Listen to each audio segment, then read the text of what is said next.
kasarinlan ang tanging adhika. Buhay aalay sa pag-asang dalisay.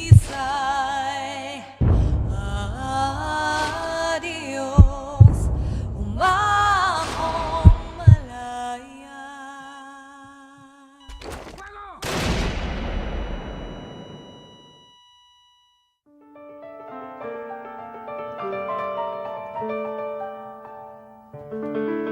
Dapat na tinutulad si Rizal ng kamatayan.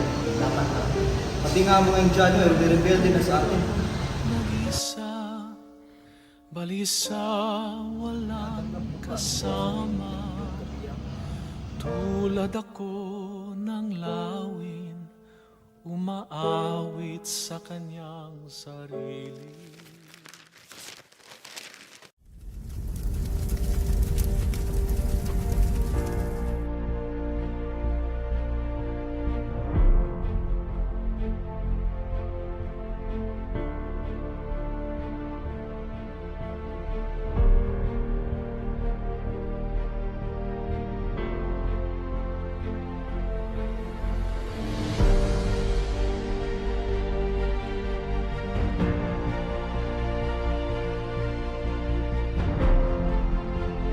Mga kapatid, pakinggan niyo ako.